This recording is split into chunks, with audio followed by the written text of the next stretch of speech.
ಪ್ರಕಾರದ ಕರ್ಮಾಚರಣೆಗಳನ್ನು ಲೋಪವಾಗದಂತೆ ವಿಧಿವಿಧಾನಗಳನ್ನು ಅತ್ಯಂತ ನೈಪುಣ್ಯದಿಂದ ಧರ್ಮಾಚರಣೆಯನ್ನು ಆಚರಿಸುವರು.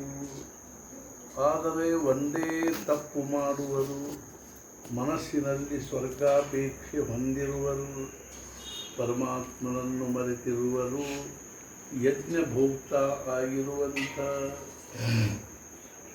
ಮಾಡಿದರೆ ಏನಾಗ್ತದಂದ್ರೆ, ರಾಶಿಗೊಳಿಸಿ ಕರ್ಪೂರವನ್ನು ಅದಕ್ಕೆ ಹಚ್ಚಿದಂತೆ ಬೆಂಕಿಯನ್ನು ಅಥವಾ ಮೃಷ್ಟಾನ್ನದಲ್ಲಿ ಕಾಲಕೂಟ ವಿಷವನ್ನು ಕಲಿಸಿದಂತಾಗುವುದು.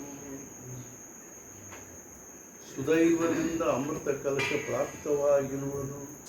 ಅದನ್ನು ಒದ್ದು ಉರುಳಿಸಿದಂತಾಗುವುದು. ಅದರಂತೆ ಧರ್ಮವನ್ನು ಕಳೆದುಕೊಂಡಂತಾಗುವುದು ಫಲಾಪೇಕ್ಷೆಯಿಂದ.